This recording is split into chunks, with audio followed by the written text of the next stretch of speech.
పైకి లీటర్లా కనిపించే ప్రతి ఆయిల్ ప్యాకెట్ లీటర్ కాకపోవచ్చు, కానీ ఫ్రీడమ్ ఆయిల్ ప్యాకెట్లో మాత్రం ఖచ్చితంగా లీటర్ నూనె ఉంటుంది.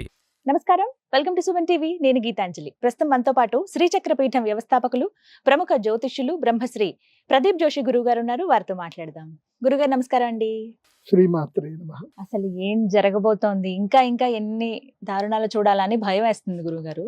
గతంలో ఒక వీడియోలో మీరు వివరించారు, 2-3 వీడియోలు చేశాను దీని గురించే. నాకు అప్పుడే అడగాలనిపించింది, మీరు ఏవైతే చెప్పున్నారో చాలా ఉపద్రవాలు రాబోతున్నాయి, వాటిని తట్టుకునే శక్తి మనకి దేవుడు ఇవ్వాలంతే అని చెప్పి ఎన్నెన్ని చూస్తున్నాం. అసలు చూస్తుండగానే బిల్డింగ్లు ఎలా కుప్పకూలిపోతున్నాయి.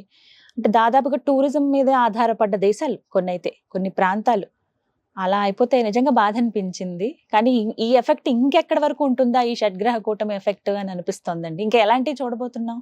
శ్రీ గురుభ్యో నమః. శ్రీమాత్రే నమః. నాకు ఇప్పటికీ బాగా గుర్తుంది, ఆ రోజు మీ కళ్ళలో ఫియర్ కూడా, భయం కాబోతుందండి, షష్టగ్రహ కూటమి వస్తుంది, షడ్గ్రహ కూటమి ఎలా ఉండబోతుంది, భయం వేస్తుందని మీరు అన్నారు. ఆ రోజు కింద నేను కామెంట్ చదివా, చాలా మంది మీరు కావాలని భయపడుతున్నారు, అనవసరంగా భయపడుతున్నారు, మీరు లేనిపోని అన్ని కళ్ళబులు సృష్టిస్తున్నారు అన్నారు. ఏం జరిగింది? 29వ తారీఖు షడ్గ్రహ కూటమి, 28వ తారీఖు భయంకరమైన భూకంపం వచ్చింది. థాయిలాండ్ లో భూకంపం వచ్చింది, మయన్మార్ లో భూకంపం వచ్చింది. ద నెక్స్ట్ డే మళ్ళీ 30వ తారీఖు 31వ తారీఖు జపాన్ లో కూడా నిన్న భూకంపం వచ్చింది. నేను ఆల్రెడీ చెప్పాను, గ్రహణానికి 3 రోజుల ముందు 3 రోజుల తర్వాత ఈ 7 రోజులు ఉంటుంది. 7 రోజుల్లో తప్పకుండా భూకంపాలు వస్తాయి, విపత్తులు వస్తాయని చెప్పాను. అట్లాగే అమెరికాలో కూడా భూకంపం వచ్చింది. సో ఒక గ్రహస్థితి ఒకటి జరుగుతుంది అని అంటే ఒక అరిష్టం అని సూచిస్తుందని జ్యోతిష్యం. ఇది భయపెట్టడం కాదు, రియలైజ్ చేసుకోవడమే. ఇది జరగబోతుందని తెలిసి నువ్వు జాగ్రత్త పడ్డావు. ఇప్పుడు దీనివల్ల ఒక మేలు కూడా జరుగుతుంది, దీనివల్ల కొన్ని మేలు జరుగుతాయి, కొన్ని నష్టాలు జరుగుతాయి. మేలు ఏంటండి? ఇప్పుడు జపాన్ లో హిరోషిమా నాగసాకి పెద్ద అణుబాంబు పడింది. అణుబాంబు పడకన్నా మునుపు జపాన్ నథింగ్, ఒక చిన్న పేద దేశం. కానీ అణుబాంబు పడ్డ తర్వాత ఇప్పుడు ఆ దేశం ప్రపంచంలో నంబర్ 2 2వ స్థానంలో ఉంది. జీడిపి స్థానంలో నంబర్ 3 అమెరికా, చైనా, తర్వాత జపాన్ 3వ స్థానంలో ఉంది. ఎకనామికల్ క్యాపిటల్ ఎంత అద్భుతంగా ఎదిగింది. మళ్ళీ తీరా చూస్తే జనాభా లెక్కలు కూడా, నిజంగా చెప్పాలంటే జనాభా లెక్కలు చాలా తక్కువ జనాభా, కానీ జపాన్ ఎట్లా ఎదిగింది? ఒక విపత్తు వచ్చిన తర్వాత రియలైజ్ అయ్యారు. అట్లాగే వస్తాయి కష్టాలు, వస్తాయి కష్టాల నుంచి మనిషి సరికొత్తగా తేరుకుంటాడు. విపత్తులు జరుగుతాయి, విపత్తులు జరగాల్సిందే, జరుగుతాయి. సో అది నెగటివ్ పాజిటివ్ అనేది కాదు, అది ప్రాసెస్, అది యూనివర్సల్ న్యాచురల్ ప్రాసెస్. ఇప్పుడు మనకు కూడా జ్వరం వస్తుంది, మనం ఎప్పుడు ఆరోగ్యంగా ఉంటామా? ఉండం కదా. మనకు కూడా అప్పుడప్పుడు జ్వరం వస్తుంది, మనం అప్పుడప్పుడు అలసిపోతాం. మనకు తెలియకుండానే మన శరీరంలో మన కన్ను అదురుతుంది, చేతి కూడా అదురుతుంది, ఒకసారి భుజాలు ఇట్లా అదురుతాయి మనకు తెలియకుండానే. ఎందుకు జరుగుతుంది అని అంటే అది ప్రాసెస్, న్యాచురల్ ప్రాసెస్. అట్లాగే భూమి కూడా కంపించడం అనేది న్యాచురల్ ప్రాసెస్ అది. సో చాలా మంది ఏమనుకుంటారంటే టెక్టానిక్ ప్లేట్లు కలిగి అనుకుంటారు. టెక్టానిక్ ప్లేట్లు కాదది. ఆ రహస్యం ఎవరికి తెలియదు, ఎన్నిసార్లు చెప్పినా ఎవరికి వినట్లా. మరి నీకు టెక్టానిక్ ప్లేట్లు కదులుతాయి, ఎప్పుడు పడితే అప్పుడు కదలాలి కదా. పౌర్ణమికి అమావాస్యకి ఎందుకు కదలాలి? పౌర్ణమికి అమావాస్యకి ఎందుకు కదులుతుంది? మరి కదిలితే ఎప్పుడు కదలాలి కదా. లాజిక్ ఏంది? అది కూడా గ్రహణం వచ్చినప్పుడు ఎందుకు వస్తున్నాయి సూర్యగ్రహణాలు? ప్రతిసారి గ్రహణం రావాలి, భూకంపం వస్తుంది. నేను ఇప్పటికీ మొత్తం కూడా గూగుల్లో, వికీపీడియాలో కొట్టా, earth kicks on the Richter scale more than 6. ఇది దాని ఏమంటారు, సిస్మిక్ కాస్ట్, దాని మీద రిక్టర్ స్కేల్ పైన 6 కైనా ఎక్కువగా ఉన్నటువంటి భూకంపాలు అయింది లిస్ట్ కొట్టా. అన్ని డేట్లు నేను పంచాంగంలో కొట్టా, క్యాలెండర్ లో కొట్టి చూసా. పంచాంగం ప్రకారం చూస్తే ప్రతిదీ అమావాస్య లేదా పౌర్ణమి తర్వాత 3 రోజుల ముందు, 3 రోజుల తర్వాత ఏ భూకంపం అయినా. తర్వాత ఇంకోటి ఏంది, గ్రహకూటమి వచ్చినప్పుడే. ఇంకోటి ప్లేగ్ వ్యాధి ఎప్పుడు వచ్చింది, తర్వాత ఆర్థిక ఇబ్బందులు. ఇప్పుడు లాస్ట్ టైం కూడా ఇట్లాగే ఆర్థిక ఇబ్బందులు వచ్చాయి. 1998లో ఆర్థిక మాంద్యం ఏర్పడింది, 2008లో ఆర్థిక మాంద్యం ఏర్పడింది. శనిగ్రహం ఎప్పుడైతే మీన రాశి లోపలికి ఎంటర్ అయ్యాడో ఆర్థిక మాంద్యం రావడము, బంగారం ధర పెరగడం, ఇవే జరిగాయి. శని మీన రాశి లోపలికి ఎంటర్ అవ్వగానే నా దగ్గర ప్రూఫ్స్ ఉన్నాయి, మన దగ్గర మొత్తం మేమంతా రీసెర్చ్ చేసి పెడతాం. ప్రదీప్ జోషి ఏదైనా చెప్పాడు అంటే అది చాలా రీసెర్చ్ చేసిన తర్వాతనే చెప్తాడు. ప్రదీప్ జోషి చెప్పిన తర్వాతనే నా వీడియోలన్నీ చూసుకొని రాసుకొని మిగతా వాళ్ళందరూ చేసుకుంటారు. అది మేము చూస్తూనే ఉన్నాం. అందుకే నేను ఈసారి ఉగాది రాశి ఫలాలు నిదానంగా ఉగాదికే ఇచ్చా. ముందు ఉగాదికి ముందు ఇస్తే అందరు నాకు రాసుకొని ముందు చెప్తున్నారు. కాబట్టి నేను చెప్పేది ఏంటంటే ప్రకృతి తన పని తాను చేసుకుంటూ వెళ్తుంది. మనుషులు మీరు చేయవలసిన జాగ్రత్తలు ఏంటో చెప్తాను. ఇప్పుడు రాబోయే విపత్తులు కూడా ఉన్నాయండి. ముఖ్యంగా భీమవరము రైతులు, భీమవరము, ఏలూరు, రాజమండ్రి దగ్గర రైతులు ఎవరైతే ఉన్నారో రొయ్యలు చేపలు పండించే రైతులు ఈ సంవత్సరం హాలిడే తీసుకోండి. లేదంటే ఎందుకోసం అంటే వాళ్ళకు ఒక్కసారి నష్టం వచ్చింది అనుకోండి, వాళ్ళు తేరుకునేసరికి 3 పంటలు వేయాలి. 3-4 పంటలు లాభం వస్తే తప్ప వాళ్ళు తేరుకోలేరు. కాబట్టి ఈ సంవత్సరము శని మీన రాశిలో అడుగు పెట్టాడు కాబట్టి జలచరములకు కీడు. బాగా గుర్తుపెట్టుకోండి. ఈ సంవత్సరము ఆక్వాలో పెట్టుబడులు పెట్టకండి. అవి సడన్ గా రోగం వచ్చి చనిపోయి అనుకోండి, మీరు నష్టపోతారు. లాభం వస్తే ఐఎమ్ వెరీ హ్యాపీ, కానీ నష్టం వస్తే సో చెప్పాల్సిన బాధ్యత నాది. ఎందుకోసం అంటే నేనంటే ఎంతో ప్రేమ. మా ఆంధ్రప్రదేశ్లో ఎక్కడ పోయినా నన్ను ఇట్లా టక్కని గుర్తుపట్టేస్తారు. సో అంత ప్రేమ నా మీద మీరు చూపిస్తున్నప్పుడు మీకు చెప్పాల్సిన బాధ్యత నాది. కాబట్టి ఈ సంవత్సరము ఈ జలచరణం మీద కీడొచ్చింది కాబట్టి ఆ వ్యాపారాలు కొంచెం తగ్గించుకోండి. మత్స్యకారులు కూడా ఈ సంవత్సరము కొంచెం జాగ్రత్తగా వెళ్ళండి. మత్స్య సంపద మీద ఎవరైతే బతకాలనుకుంటున్నారో వాళ్ళు దానికి తగ్గట్టుగా మీరు రెమెడీస్ చేసుకోండి. అంటే ఇంకా చేప పిల్లల్ని వదలడము, కొన్ని రెమెడీస్ చేసుకోండి ఈ సంవత్సరం. దానివల్ల మీకు అదృష్టయోగం కూడా వస్తుంది. ఎందుకోసం అంటే మనం జీవహింస చేస్తున్నప్పుడు జీవాన్ని మళ్ళీ పెంపొందించడం కూడా ఒక మంచిదే. అదొకటి. ఇంకోటి ఏంటంటే ఈ సంవత్సరం ఎవ్వరు కూడా బంగారం ఒంటి మీద వేసుకోకండి. బంగారం ముఖ్యంగా ఆడవాళ్ళు, పెద్దవాళ్ళు బంగారం దండలుగా ఒంటి మీద వేసుకోకండి. వేసుకున్నా ఇంట్లోనే ఉండండి. ఇంటి నుంచి బయటకు వెళ్ళేటప్పుడు చక్కగా బంగారము ఇంట్లో లాకర్లో పెట్టుకోండి. లేదంటే ఒంటి మీద రోల్డ్ గోల్డ్ వేసుకొని వెళ్ళండి. ఈ సంవత్సరం చైన్ స్నాచర్స్ భయంకరంగా పెరుగుతారు. ఈ సంవత్సరం దొంగలు కూడా చాలా పెరుగుతారు. మన ఇప్పుడు నేను న్యూస్ చూస్తాను, వరంగల్లో దొంగలు తిరుగుతున్నారు, చెడ్డి గ్యాంగ్ తిరుగుతున్నారు. బంగారం ఏదైనా ఉంటే లాకర్లో పెట్టేసేయండి. పక్క ఈ సంవత్సరం బంగారం మీద కలి వచ్చాడు. బంగారం మీద మృత్యువు తాండవిస్తుంది. బంగారం ఒంటి మీద ఉందంటే చంపి మరీ తీసుకెళ్లిపోతారు చెప్తున్నా. ఈ సంవత్సరం బంగారు మరణాలు మీరు వార్తల్లో వింటారు. బాగా గుర్తుపెట్టుకోండి. కాబట్టి ఎందుకోసం అంటే ఒంటి మీద 20 తులాల బంగారం ఉంది అంటే ఒక అపార్ట్మెంట్ ఉన్నట్టేగా, ఒక ఫ్లాట్ ఉన్నట్టే. 20 లక్షలకు ఒక 2 BHK అపార్ట్మెంట్ ఫ్లాట్ వస్తుంది మనకి. అదే 30 తులాలు ఉంది అనుకోండి, 30 లక్షలు. 40 తులాలు ఉంటే 50 గ్రాములు ఉంటే ఇంకా అంతే. ఇంకా సో సరే 50 తులాలు. కాబట్టి ఒంటి మీద బంగారం ఎక్కువగా ధరించకండి. మనోళ్ళకి బాగా ఇది అదేదో ప్రెస్టీజ్ ఇష్యూ అనుకుంటారు. ప్రెస్టీజ్ లేవు, ఏం లేవు. ఓకే, మీ యొక్క గుణాన్ని బట్టి, మీ యొక్క వర్చస్సు బట్టి, మీ విద్యను బట్టి మీ గౌరవం ఇవ్వాలి. కానీ మీరు వేసుకున్న ఒంటి మీద బంగారంతో మీరు నడిపిస్తున్న కార్లతోటో మీకు గౌరవం అవన్నీ ఇస్తా అంటే అది ఉత్తిత్తి. నాకు మొన్న ఎవరో అన్నారు, పలానా ఆయన పోర్షే కార్ నడిపిస్తున్నాడు, ఆయన ఆస్ట్రాలజరు, మీరు కూడా ఒక పోర్షే కార్ కొనుక్కోండి. నేను అన్నా, నేను ఆ పోర్షే కార్ మెయింటైన్ చేయడానికి కొన్ని అబద్ధాలు చెప్పాల్సి వస్తుంది. నా జీవితంలో నేను అబద్ధం చెప్పను. నాకున్న నా కార్జాలు దాని మెయింటెనెన్స్ చేసుకోవడానికి నేను వేలు ఖర్చు పెట్టాలి. అవి ఎందుకు నాకు జనాలు చూపించుకోవడానికి. ప్రదీప్ జోషి అంటే విద్య, నా విద్యను చూసి రావాలి. నా కార్లు, నా మెయింటెనెన్స్లు, నేను ఒక ఇదేదో ఫామ్ హౌస్ చూపించుకొని అది వస్తే దానికి నా గొప్పతనం ఏముంది? నా అమ్మవారి గుడి చూసిరండి నా దగ్గరికి. నేను కట్టిన గుడి చూడండి, నేను చేస్తున్న విద్య చూడండి, నా మంత్రబలం చూడండి, రాండి. సో మీరు కూడా అంతే, మీ శక్తి, మీ మంత్రం, మీ మంచితనం, అట్లా మిమ్మల్ని మీ గౌరవం ఇవ్వాలి. కానీ మీ ఒంటి మీద బంగారము, మీ ఇంటికి వేసుకునే డిజైన్లో దీంతో రాకూడదు.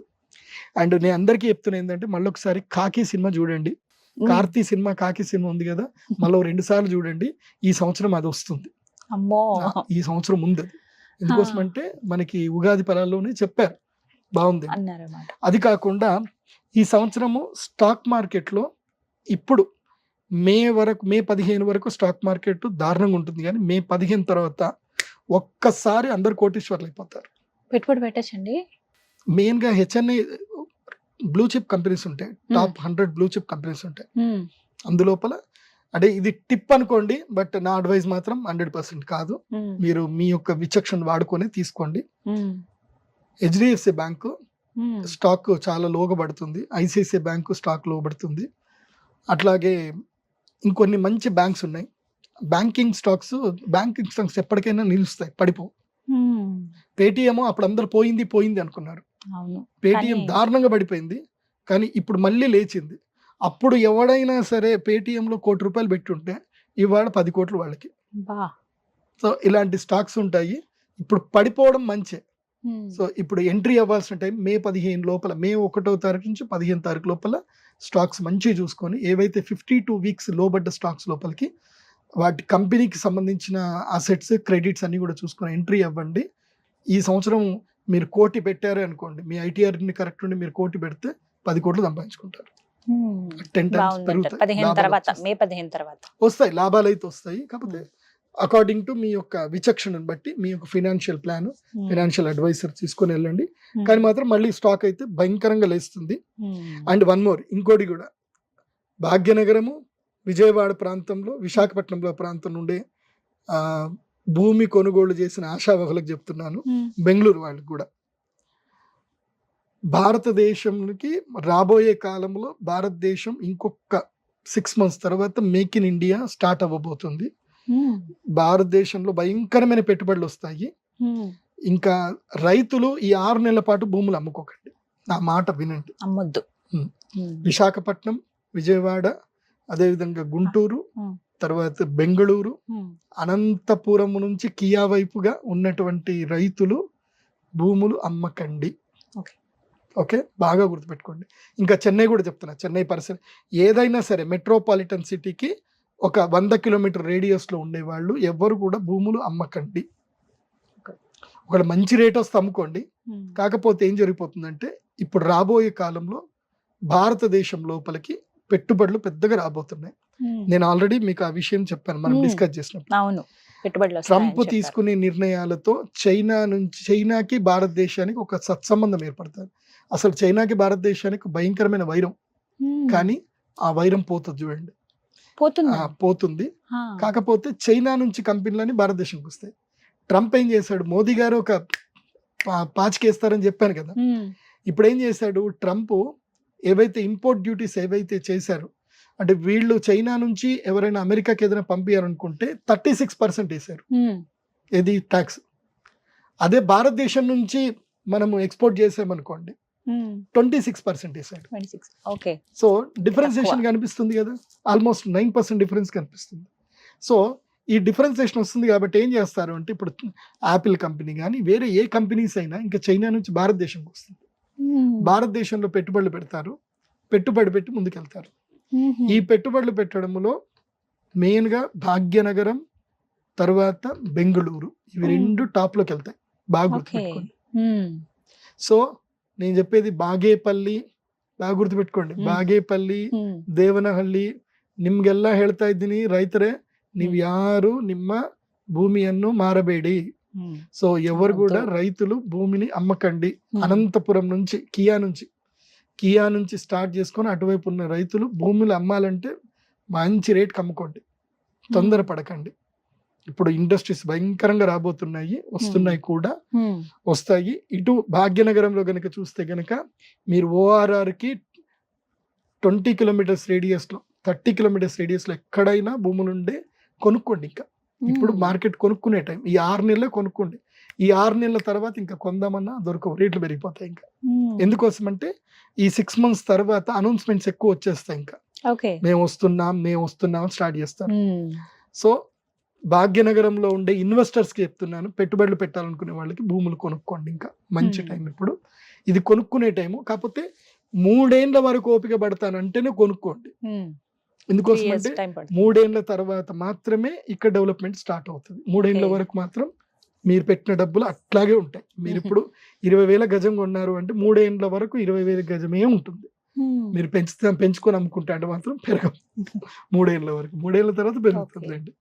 అది సో ఇలా ఉన్నాయి, ఇది కొంత మంచి నష్టాలు ఉన్నాయి, లాభాలు ఉన్నాయి, అది బాగా గుర్తుపెట్టుకోండి. ఈ సంవత్సరం రైతులకి ఒక టిప్ ఇస్తున్నా, బాగా గుర్తుపెట్టుకోండి, ఈ టిప్ని ఎవరు మర్చిపోవద్దు. తీగ పంటలు ఎక్కువగా వేయండి, బాగా కూరగాయల ద్వారా డబ్బులు ఎక్కువ సంపాదించుకుంటారు. అందులోపల టొమాటాకి రేట్ ఎప్పుడు వస్తుంది అని అంటే జూలై 1st వీక్ నుంచి ఆగస్టు 2nd వీక్ వరకు టమాటా ధర 100 రూపాయల కిలో పైన పోతుంది. సో టమాటా వేసుకోండి, జూలైలో ఈల్డింగ్ వచ్చేటట్టుగా చూసుకొని టమాటా వేసుకోండి. అండ్ ఈ మే జూన్లోనే జూన్ నుంచి జూను ప్లస్ డిసెంబర్ ఈ సంవత్సరం 2025 డిసెంబరు తర్వాత జూన్ ఈ 2 నెలల్లో ఉల్లిపాయ ధర బాగా పెరుగుతుంది. ఉల్లిపాయ ధర అందులోపల తెల్ల ఉల్లిపాయ విపరీతంగా పెరుగుతుంది. ముంబై మార్కెట్ ని అదేవిధంగా బెంగళూరు మార్కెట్ ఉల్లిపాయ మాత్రం భయంకరంగా వెళ్ళిపోతుంది. ఆ మార్కెట్లు చూసుకోండి, తెల్ల ఉల్లిపాయ రెడ్ కలర్ తెల్ల ఉల్లిపాయ రేరుగా వేరు, తెల్ల ఉల్లిపాయ బాగా వెళ్తుంది, అది బాగా గుర్తుపెట్టుకోండి. ఆకుకూరలు పండించే రైతులకు కూడా ఈ సంవత్సరం మంచి లాభం ఉంటుంది. ఆకుకూరలు ఇంకా మెయిన్ ఒకటి చెప్పాలంటే ఇంకోటి తెల్ల బంగారం అంటారు. ఈ సంవత్సరం తెల్ల బంగారానికి ఎక్కువ విలువ. ఏంటి తెల్ల బంగారం? పత్తి. సో మా ఆదిలాబాద్ రైతులకు గోల్డ్లు మీ అందరికి చెప్పేది ఏంటంటే ఇది మీ టైం వచ్చేసింది, ఈసారి తెల్ల బంగారం సూపర్ గా డబ్బులు వస్తాయి, రేట్లు వస్తాయి, హడావిడి పడకండి. ఈసారి పత్తి ఎంతైనా పండించండి, పత్తికి భయంకరమైన డబ్బులు వస్తాయి. మిర్చి రైతులకు మాత్రం కళ్ళలో నీళ్లు వస్తాయి. సో మిర్చికి మాత్రం అంత ధర రాదు, బాగా గుర్తుపెట్టుకోండి. ఇది ఇలా వెళ్ళండి, బాగుంటుంది. కోకోవా రైతులకి మంచి లాభాలు వస్తాయి. తర్వాత జాజికాయ జాపత్రి పండించండి, భవిష్యత్తులో దానికి మంచి లాభాలు ఉంటాయి.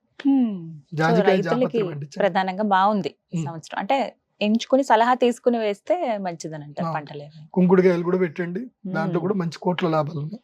రైట్. సో అందుకని అందరూ భయపెట్టిస్తున్నారు. మంచి జరిగేది కూడా చెప్పారు. మంచి చెప్పాలి, చెడు చెప్పాలి, రెండూ చెప్పాలి. కానీ ఇలా భూకంపాలు లాంటివి ఇంకా చూస్తామా గురుగారు? అదొక విషయం చెప్పడం మర్చిపోయా. అయ్యా, ఈ ప్రపంచంలో జనాలందరికీ చూపించుకోవాలి అనుకోని గేటెడ్ కమ్యూనిటీలో హై రైజ్ బిల్డింగ్ లో కొనుక్కునేటోళ్ళకి ఇది ఒక మంచి సలహా సూచన. హై రైజ్ బిల్డింగ్ లో అపార్ట్మెంట్లు కొనకండి. ఎందుకని గురుగారు? భవిష్యత్తులో ఇక్కడ కూడా భూకంపం ఉంది. హైదరాబాద్ భాగ్యనగరంలో కూడా భూకంపం ఉంది. ఎందుకోసం అంటే ఇది డెక్కన్ ల్యాండ్. ఈ డెక్కన్ ల్యాండ్ లో సూర్యగ్రహణం ఏర్పడినప్పుడు మాత్రం భూకంపం వస్తుంది. ఎప్పుడైతే ఇక్కడ సంపూర్ణ సూర్యగ్రహణం ఏర్పడుతుందో భారతదేశంలో, హైదరాబాద్ లో ఎప్పుడైతే సంపూర్ణ సూర్యగ్రహణం కనిపిస్తుందో అప్పుడు భూకంపం వస్తుంది. సో ఇంకో 3 సంవత్సరాల తర్వాత సంపూర్ణ సూర్యగ్రహణం భారతదేశంలో ఉంది, ఇక్కడ కనిపిస్తుంది. మనకు అప్పుడు 1998 ఆ టైంలో సంపూర్ణ సూర్యగ్రహణం ఏర్పడినప్పుడు భాగ్యనగరంలో భూకంపం వచ్చింది, కొంచెం కంపించింది. ఇది 2.5 రిక్టర్ స్కేల్ మీద అయితే అప్పట్లో వచ్చింది. అది నేను అప్పుడే ప్రెడిక్ట్ చేశాను, TV9 లో కూడా వచ్చింది అప్పుడు. సో ఇప్పుడు నేను చెప్పేది ఏంటంటే Bhagyanagaram is not safest place for, భాగ్యనగరమే కాదు, ఈవెన్ ముంబై కూడా, Mumbai, Ahmedabad, this is not safest place. High rise building ఎప్పటికీ సేఫెస్ట్ ప్లేస్ కాదు. ఎందుకోసం అంటే భూమి ఎప్పుడైనా జలధరిస్తుంది. సో హై రైజ్ బిల్డింగ్ ఎప్పటికీ సేఫ్ కాదు. బట్ ఇప్పుడున్న పరిస్థితుల్లో అండ్ ఆరోగ్యపరంగా కూడా మంచిది కాదు. ఈ అపార్ట్మెంట్లు కొనుక్కుంటారు కానీ ఇప్పుడు నేను హై రైజ్ బిల్డింగ్ ఒక దగ్గర పోతే నీళ్లు లేవు అక్కడ, మొత్తం గేటెడ్ కమ్యూనిటీలో నీళ్లు లేవు. అంత మొత్తం రోజు రాత్రి వాటర్ ట్యాంక్ లో తీసుకొచ్చి నీళ్ళు వేస్తారు. ఆ నీళ్ళు ఎక్కడి అంటే 500 ఫీట్లు, 1000 ఫీట్లు, 2000 ఫీట్లు లోపటి నీళ్లు. అవి మంచి నీళ్లు కావు, అవి మొత్తం డెన్సిటీ ఎక్కువ నీళ్లు. ఆ నీళ్ళు వేస్తున్నారు, వాటికి వాటర్ సాఫ్ట్నర్ లేదు, ఏం లేదు. అందరికి బట్టతలలు, మొత్తం బట్టతలలు. నా ఇంటికలు కొంచెం మంచిగా ఉండే, నేను ఆ గేటెడ్ కమ్యూనిటీలో ఒక 1 year ఉన్నా కథ నా ఇంటికలు ఊడిపోవడం స్టార్ట్ అయింది. ఇది ఉండడం కరెక్ట్ కాదురా బాబు అని బయటకు వచ్చేసాను నేను. చాలా ప్రాబ్లమ్స్. మళ్ళీ అక్కడంతా ఒక స్కిన్ డాక్టర్ కి అయితే ఫుల్ సంపాదించుకుంటున్నాడు ఆయన. ఆయన డైలీ వచ్చి ఈవినింగ్ కూర్చుంటాడు, ఇంకా వీళ్ళందరూ గొక్కుంటూ పోతారు. అయిపోయిందండి, ఇది అయిపోయింది, అది అయిపోయింది. వాటర్ వల్ల వాటర్ మనం బతికేదే మంచిగా హ్యాపీగా బతకడానికి, మనం ఆరోగ్యంగా బతకడానికి. ఎంత డబ్బు ఉంటే ఏం ప్రయోజనం? స్కిన్ ఎలర్జీస్ వచ్చి జుట్టు ఊడిపోయి విగ్గులు పెట్టుకొని అది ఏం జీవితం చెప్పు? ఆరోగ్యం పాడైపోయి, కిడ్నీలు పాడైపోయి, RO వాటర్ ఏంది, ఎన్ని ఫిల్టర్లు. ఆల్రెడీ మన దేవుడు మనకు ఫిల్టర్లు ఇచ్చిండు, ఇంకెందుకు చెప్పు? కిడ్నీలు ఇచ్చిండు, కిడ్నీలు ఇచ్చిండు కాబట్టి మంచి నీళ్ళు తాగండి. జస్ట్ వర్షం నీళ్ళు దాచిపెట్టుకొని వాటితోటి స్నానం చేయండి, వాటితోటి తాగండి. నేను చెప్పేది ఏంటంటే, నువ్వు ఎంత కోటీశ్వరుడివి కా, నీ ఆరోగ్యం బాగా లేనప్పుడు నువ్వు వేస్ట్. నీ కుటుంబం యొక్క, నీ పిల్లల ఆరోగ్యం నువ్వు కాపాడలేనప్పుడు నీ డబ్బంతా వేస్ట్. కాబట్టి I prefer to be independent house. వెళ్ళండి, దూరంగా పోయి స్థలాలు కొనుక్కోండి, ఏం పర్లేదు. ఇండిపెండెంట్ హౌస్ కట్టుకోండి, కింద వాటర్ స్టోరేజ్ పెట్టుకోండి, రెయిన్ వాటర్ మొత్తం దాచిపెట్టుకోండి, వాటితోటి మంచిగా స్నానం చేసుకోండి. ఎవడి మీద డిపెండ్ అవ్వాల్సిన అవసరం లేదు. చక్కగా సెప్టిక్ ట్యాంక్ పెట్టేసావా, వాడు వస్తాడు సెప్టిక్ ట్యాంక్ తీసుకెళ్ళిపోతాడు. చక్కగా వర్షం నీళ్లు దాచిపెట్టుకున్నావా, స్నానం చేసావా, స్నానం చేసిన నీళ్లు కాస్త నీ యొక్క దీంట్లో పెరట్లోకి పోయేటట్టు చూసుకో. అంటే మామూలు నీళ్లు పెరట్లోకి పోయేటట్టు చూసుకో. ఏవైతే మురికి నీళ్ళు, ఏవైతే వాసన వచ్చే నీళ్ళు ఏవైతే ఉన్నాయో సెప్టిక్ ట్యాంక్ లో పంపించేసి, ఇంట్లో ఒక వాటర్ ట్రీట్మెంట్ అంతా 1,50,000 కడుతూ వాటర్ ట్రీట్మెంట్ ఇంట్లో కూడా వచ్చేస్తుంది. ఈ మధ్య అది కూడా ఇస్తున్నారు చాలా మంది. ఒక మంచి ఒక 3 అంతస్తుల బిల్డింగ్ 5 కోట్లు పెట్టి విల్లా కొనుక్కుంటున్నారు. ఏమవుతుంది 5 కోట్లు పెట్టి విల్లా కొనుక్కుంటే? కానీ మీరు వాటర్ స్టోరేజ్ చేసుకోవాలి కదా. నీళ్లు, శరీరములో రక్తము, ప్లాస్మా ఎంత ముఖ్యమో మన ఇంట్లో కూడా నీళ్ళు అంత ముఖ్యం.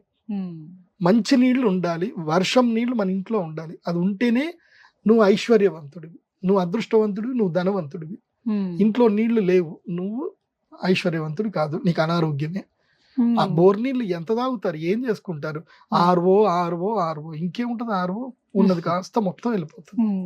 కాబట్టి మంచి వర్షం నీళ్లు తీసుకొని హ్యాపీగా చిన్న ఫిల్టర్ చేసుకొని తాగుతూ అయిపోతుంది. మన తాతలు ముత్తాతలు ఏ ఆర్వోలు వాడి వాళ్ళు 100 ఏళ్ళు బతకలేదు. సో అప్పుడు బావి నీళ్ళు మంచిగా పైదాకా వస్తుంటే చక్కగా, నేను చిన్నప్పుడు తాగినవన్నీ బావి నీళ్ళే. బెంగళూరులో మా విద్యాపీఠంలో మేము బావి నీళ్ళే తాగాం. దాహం వేసిందంటే గ్లాసులు కాదు, కూర దించాలి, చక్కగా లాక్కోవాలి, పుట్ట నీళ్లు తాగాలి, అయిపోవాలి. మేము బావి నీళ్ళే తాగాం, ఆరోగ్యంగా ఉన్నాం. సో మంచి నీళ్లు తాగండి. సో ఆ బోర్ నీళ్ళకి వద్దు. హై రైజ్ బిల్డింగ్లు కొనకండి, బైకాట్ హై రైజ్ బిల్డింగ్స్ 12 ఫ్లోర్ల కన్నా ఎక్కువ ఉంటే కొనకండి. 12 ఫ్లోర్ల వరకు తీసుకోండి, కానీ అపార్ట్మెంట్ లో ఉండే వాళ్ళందరూ ఒక నిర్ణయం తీసుకోండి.